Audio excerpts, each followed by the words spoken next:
Thanks, Reggie, and hello to all of you. Adam and I are here to give you a first look at Disney Epic Mickey, Junction Point and Disney Interactive Studios' upcoming Wii exclusive title for this holiday season.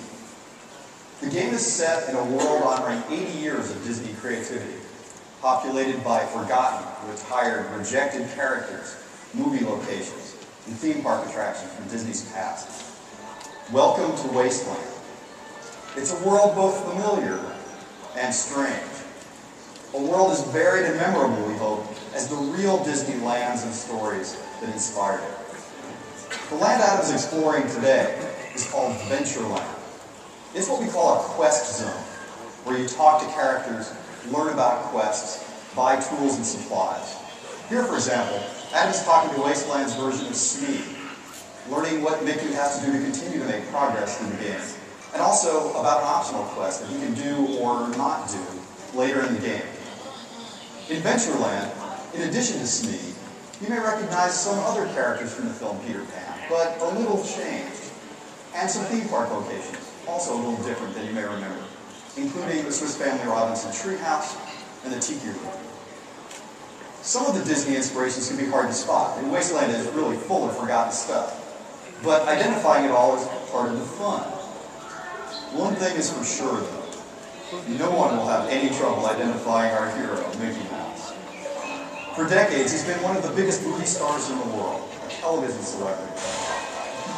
Constant presence in theme parks, friend and teacher to our kids.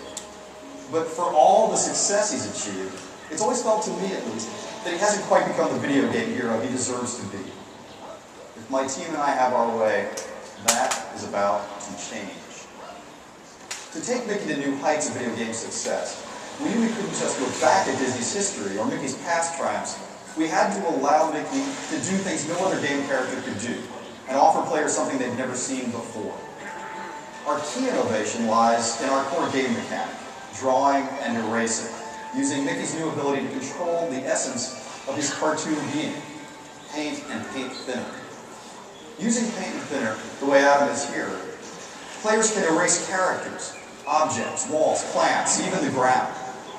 Or they can restore everything to beautiful painted glory. In other words, players can dynamically change the game world to save it. But how each player decides to change the world makes a difference. Or, as I like to put it, playstyle matters. How you change your world, how you interact with other characters. That changes how the world looks, of course, but also how characters treat you, what they tell you, what they don't tell you, and how each character's story ends. Do you solve problems by using the power of thinner to erase and remove obstacles? Or do you solve problems with the power of paint, the creative power?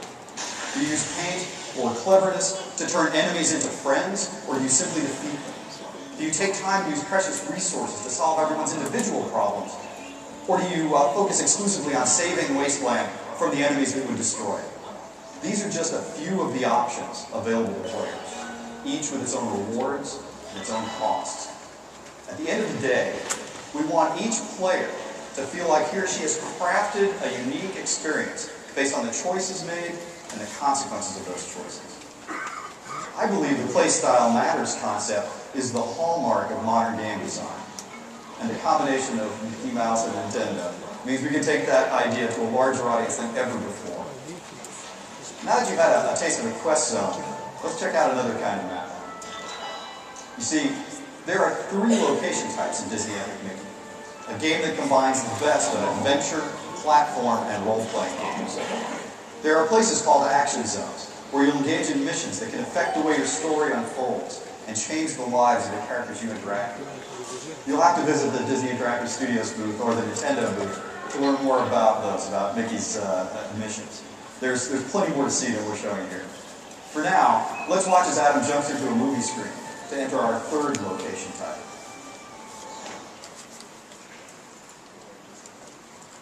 What you're about to see is called a travel zone, and it takes Mickey from one part of the wasteland to another. These are side-scrolling adventures, I bet you can tell, directly inspired by beloved Disney cartoons and the classic console platform games we all know and love. Here's one inspired by Steamboat Willie, the cartoon that introduced Mickey to the world. There are many more cartoons that appear in the actual game. In closing, let me just say how excited I am that Disney has allowed me to create a game featuring Mickey Mouse. It's the company's crown jewel. Not many people get the opportunity to work with a star of this magnitude, to be a part of an 80-year history of joy and laughter. With Disney Epic Mickey, we honor Disney's rich creative heritage, to be sure. But to be true to that heritage, we have to honor another aspect of Disney's history. Walt himself once said, "It's kind of fun to do the impossible." Innovation has been part of Disney's culture and Nintendo's from the start.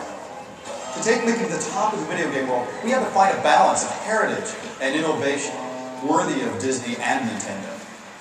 I think we've done a pretty darn good job, but I invite you to see for yourself on the show floor.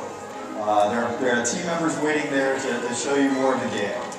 So show up, see how playstyle matters, experience paint and thinner for the very first time with our hero, Mickey Mouse. Thanks to everyone at Disney and Nintendo who made Disney Epic Mickey possible, and enjoy the show. Thanks very much.